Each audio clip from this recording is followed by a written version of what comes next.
This material will focus on the tragic story that unfolded in Australia during 2016. It is a tale about a young woman whose life was cut short prematurely, and the mysterious circumstances that took place within a private residential apartment in one of the districts of the Australian metropolis of Sydney. The events of May 2016 in the western suburbs of Sydney, specifically in a locality called Parramatta, became a turning point for 22-year-old Daria Volnokin, a resident of a multi-story apartment complex. Daria, a Canadian citizen, arrived on the Australian continent in September 2015 with the aim of radically changing her life circumstances. The girl's character was marked by brightness and purposefulness. She had many ambitions and plans for the future.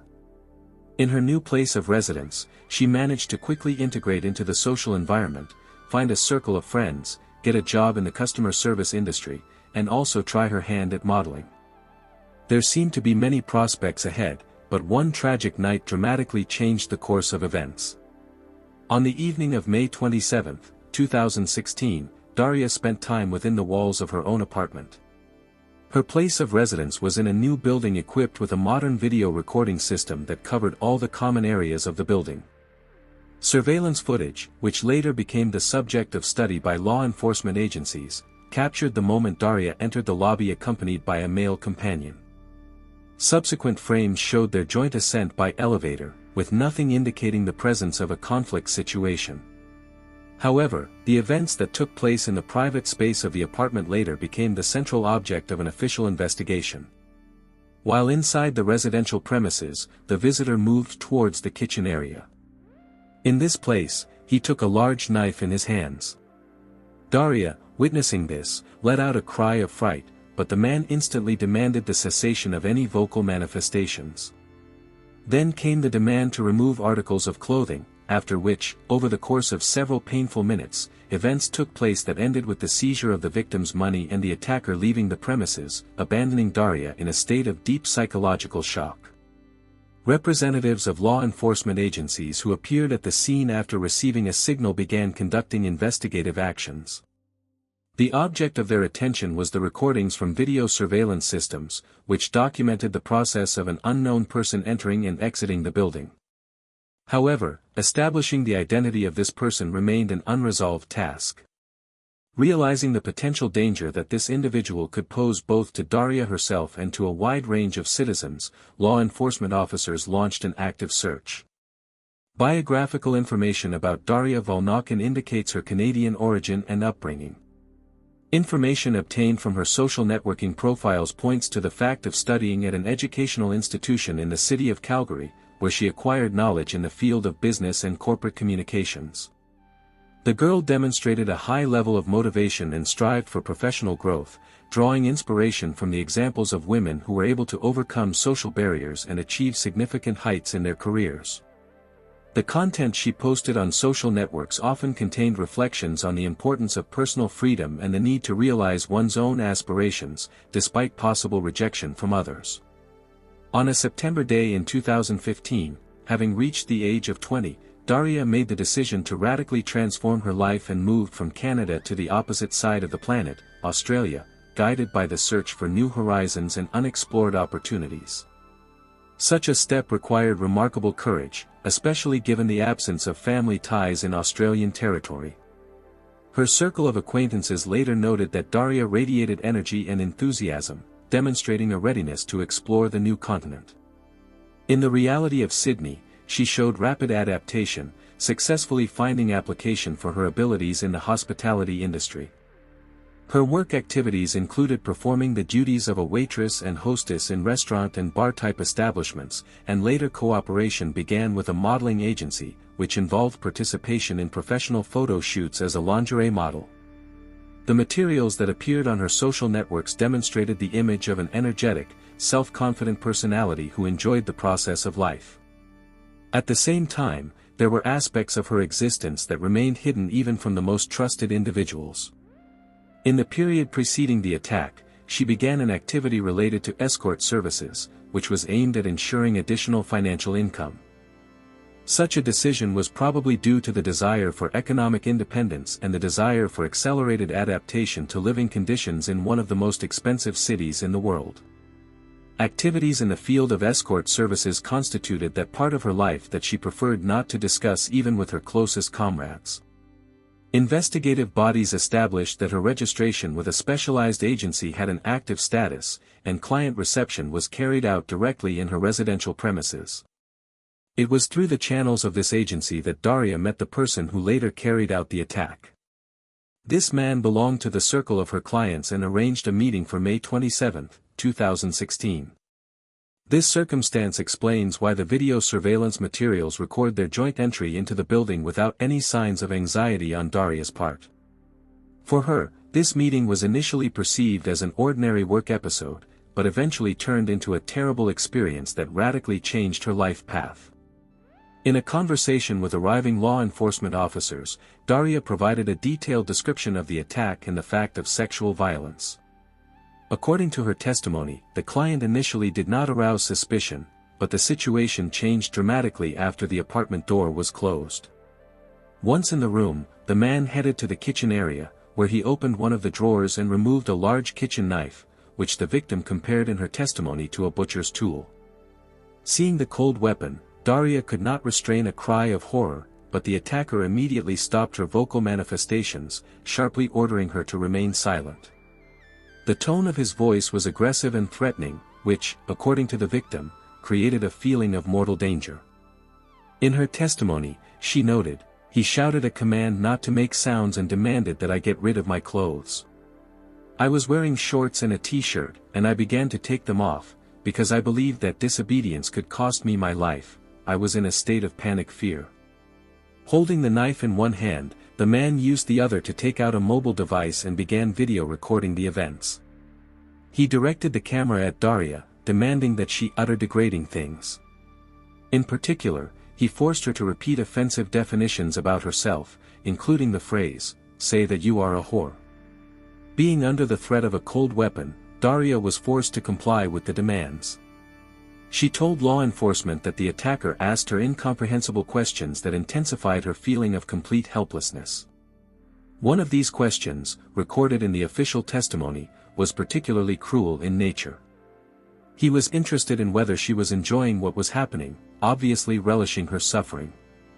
According to Daria's observations, the behavior of the attacker indicated confidence and prior preparation. His actions had the character of a rehearsed scenario. He showed no signs of nervousness or haste, and his threats sounded with the confidence of a person who has no doubt about his own impunity. The duration of the attack was several minutes. Daria estimated this interval as 3 to 4 minutes, although in such circumstances, every second can be perceived as an eternity. Throughout this time, she remained in a state of extreme fright, trying to avoid actions that could provoke the aggressor to more violent acts, thus preserving her own life. After achieving his goals, the attacker was in no hurry to leave the premises.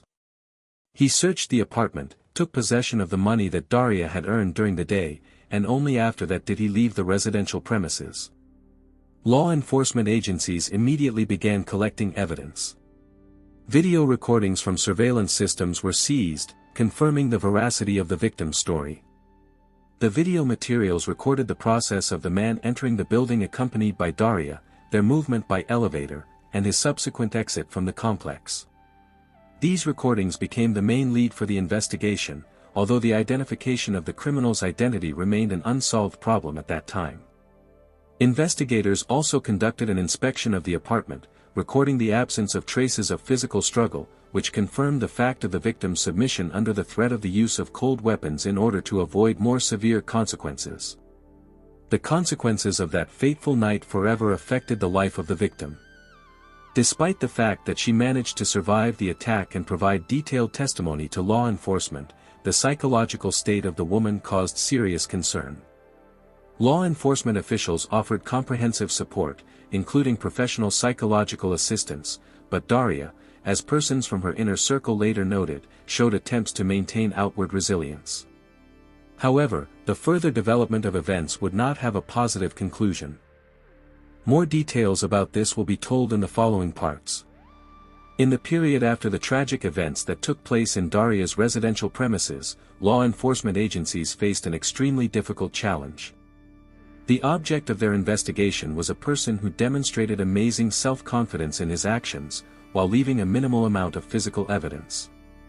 However, even these limited clues became the initial basis for an investigation that later revealed the existence of a large-scale series of criminal acts. The analytical work of law enforcement officers began with a detailed study of video recording materials. The footage showing a man with a distinctive tattoo on his neck area, who accompanied Daria when entering the building and later independently left the premises, became the main lead in the case. Despite the fact that the criminal's face was only partially visible, his body art stood out as a unique identifying feature.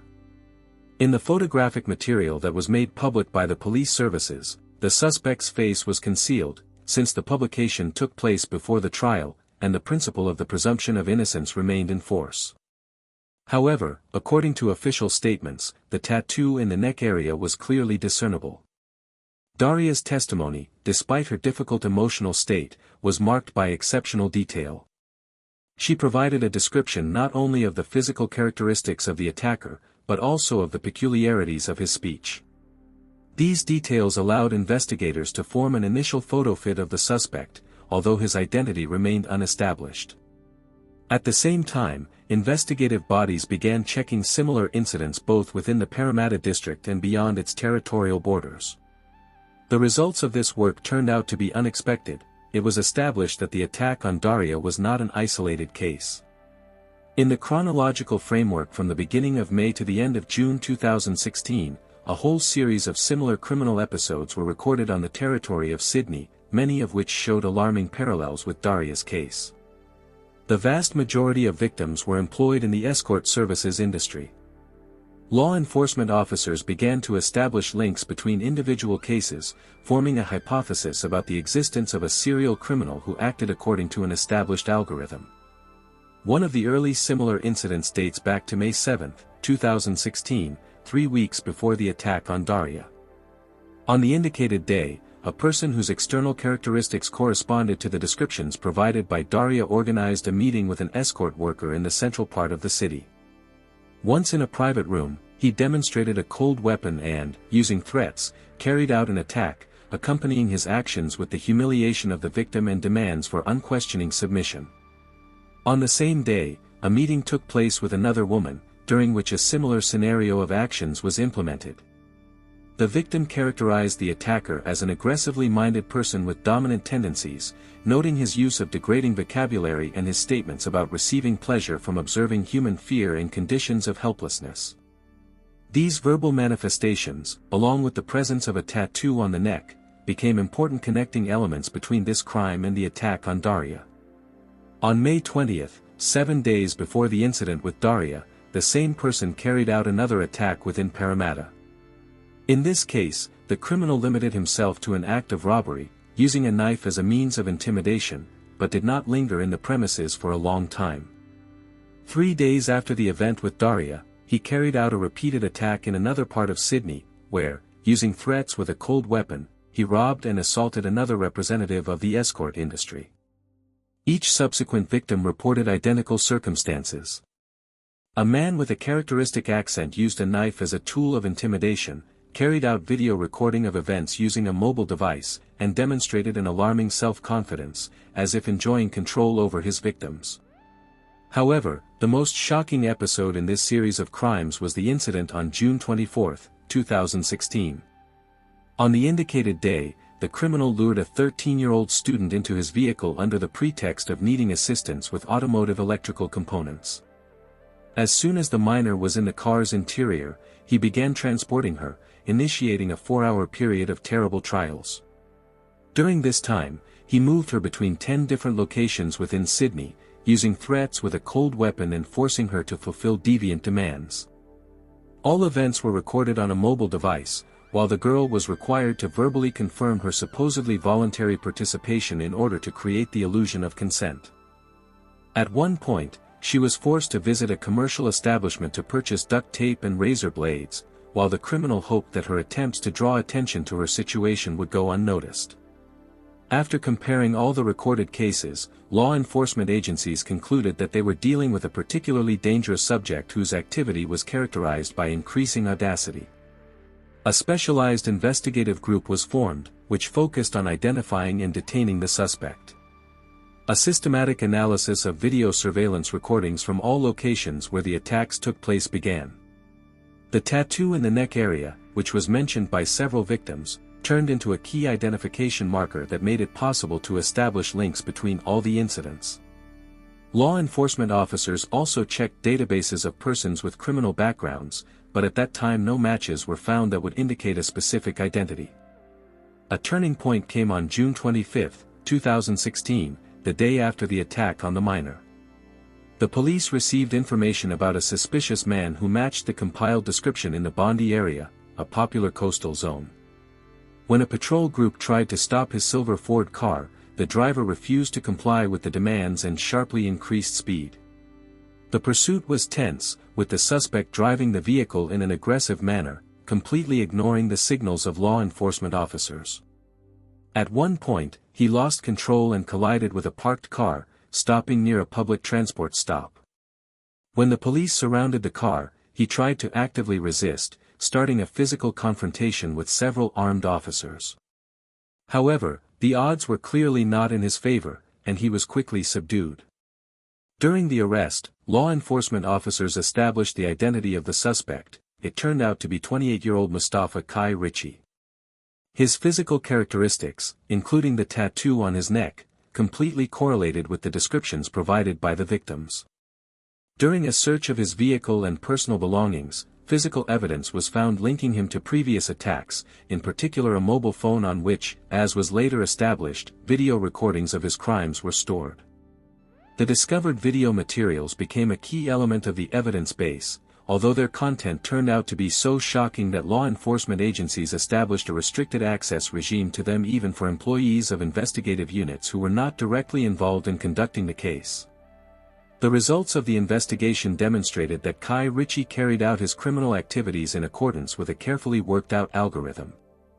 The process of selecting victims was carried out among persons employed in the field of escort services, organizing meetings took place through specialized agencies, and cold weapons were used as the main means of psychological pressure. The nature of the attacks combined elements of both physical violence and psychological humiliation. Video recording of criminal acts had a dual purpose: to humiliate the victims and create an illusory picture of their voluntary participation in the events. The incident with the underage schoolgirl represented the apogee of his criminal activity, demonstrating a readiness to escalate the severity of criminal acts. Each attack committed left psychological trauma in the victims, but the detention of the criminal put an end to his destructive activities. Kai Ritchie's behavior after the arrest was characterized by a demonstrative disdain for law enforcement procedures. During investigative actions, he provided partial admissions regarding his participation in the attacks, while trying to minimize the degree of severity of the acts committed.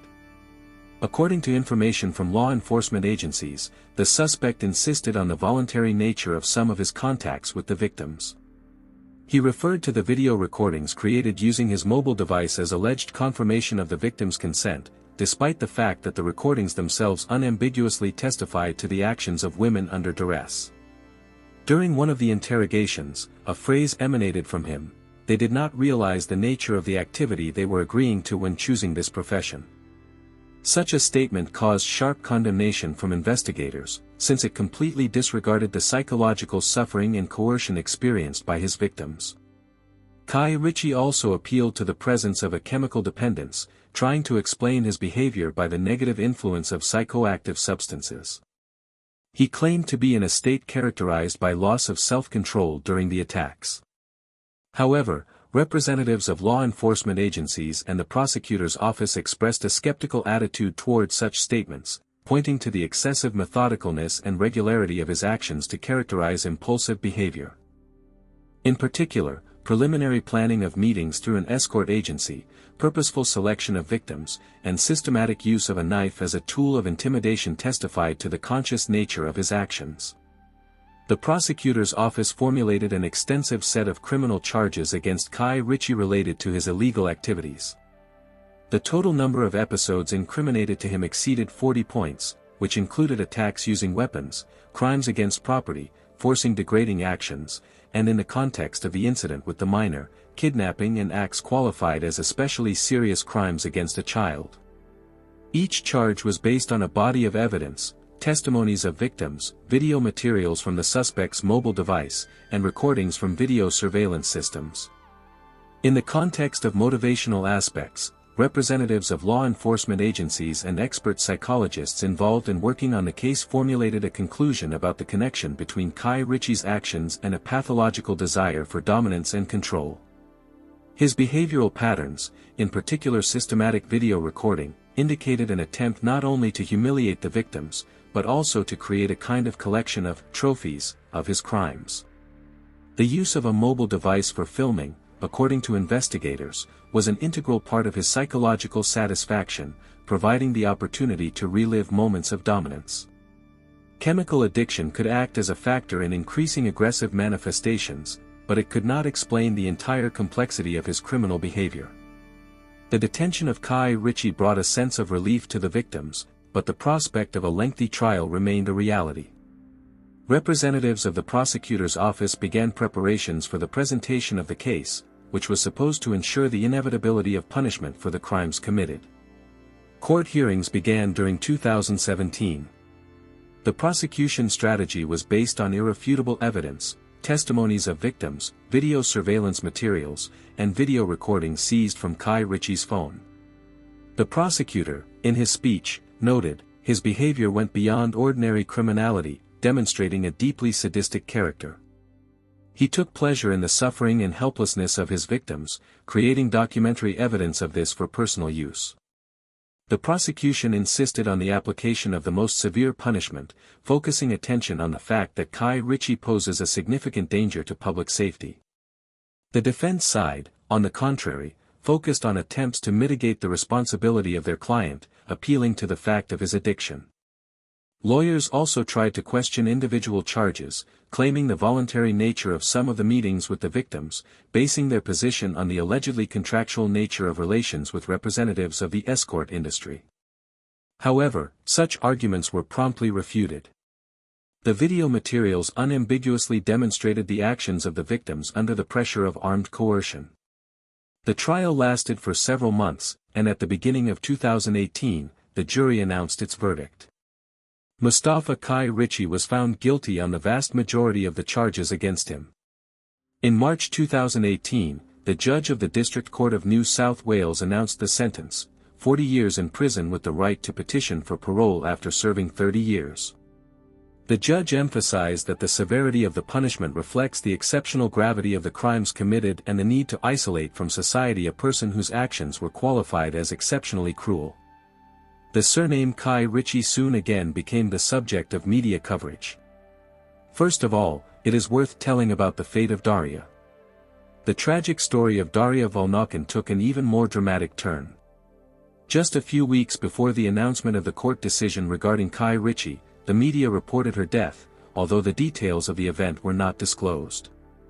Some mass media indicated that Daria's death was the result of her personal decision. According to available information, she was going through a difficult period characterized by severe depression and post-traumatic stress disorder as a result of the attack she experienced. Despite the provision of professional psychological support, she was unable to overcome the psychological consequences of the traumatic experience. A person from her inner circle reported that Daria felt morally destroyed and could not find inner peace after that tragic night. Her friends recalled the loss of her former life energy and a tendency towards social isolation, immersion in her own thoughts. Her death caused a deep emotional trauma to her loved ones in Canada, who forever lost hope for her return to her homeland. This tragedy initiated a discussion in Australian society about the need to improve the system of support for victims of similar crimes in order to prevent such consequences in the future. Mustafa Kai Ritchie himself also did not complete serving his full sentence. In 2021, he was hospitalized in a medical institution of the penitentiary system, where he was diagnosed with an oncological disease, specifically a brain neoplasm. His death occurred in the prison hospital the same year. His demise symbolically concluded this tragic story, but it did not bring much moral satisfaction to those who suffered as a result of his actions. The story of Daria and other victims of Kai Ritchie became a catalyst for public debates in Australia, especially in the context of ensuring the safety of women involved in the escort industry and the need to develop more effective mechanisms for protecting socially vulnerable categories of the population. This narrative serves as a reminder of how one event can radically destroy the life trajectories of numerous people. Daria Volnokin came to Australia, guided by dreams of a promising future, but faced a horrific reality that transformed her existence and led to a tragic finale. I look forward to hearing your thoughts in the comments. Don't forget to subscribe to the channel and hit the like button. Until next time, friends.